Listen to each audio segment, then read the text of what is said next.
Good day, sir. This is our group reporting, and our topic is all about Part A exceptions, Part F regulations of compliance in Annex 4.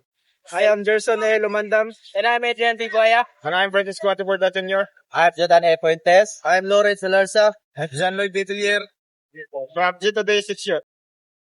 Part E exemptions and Part F regulations of compliance and Annex 4 of the collations regulations used as C.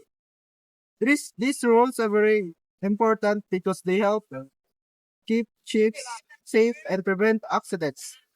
Ships must follow many requirements such as proper lights and sound signals.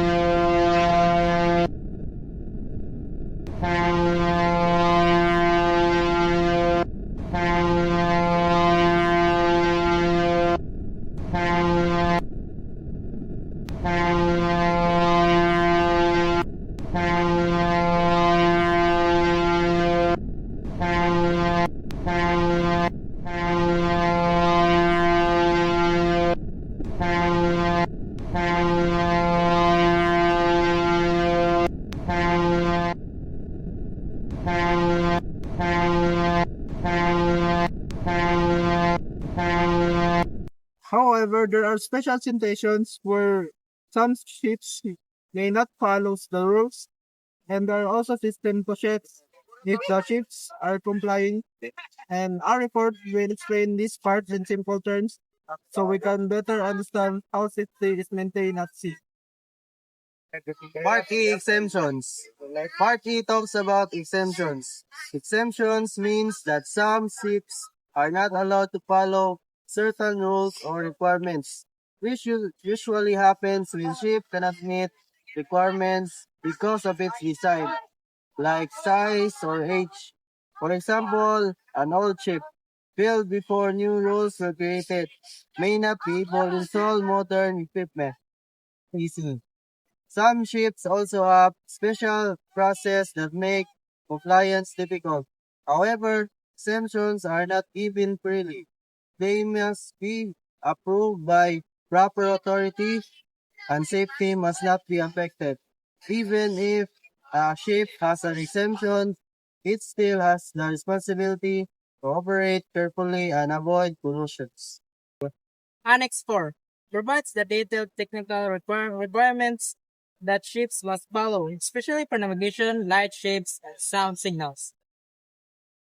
Example, there are several situations where exemptions may be allowed.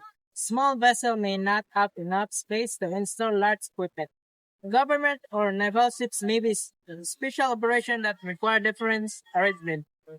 Ships under construction or repair may lack required signal or lights. In some cases, installing certain equipment may even make the ship unsafe or unstable. In this situation, authorities may allow alternative solutions. The goal is not to ignore safety rules, but to make sure the ship can still operate safety deficits simulation. Part F. Verification of compliance. Part F explains verification of compliance. This means checking whether ships follow the rules. Authorities conduct inspections to ensure that ships meet safety standards. They examine the vessel's navigation lights, shapes, sound signals, and other equipment. They also review important documents and certificates. This process helps confirm that the ship is seaworthy and safe to operate. If a ship passes the inspection, it is allowed to continue operating. If problems are found, the ship must refer to correct them before sailing. Verification of compliance is important because it prevents unsafe ships from going to sea.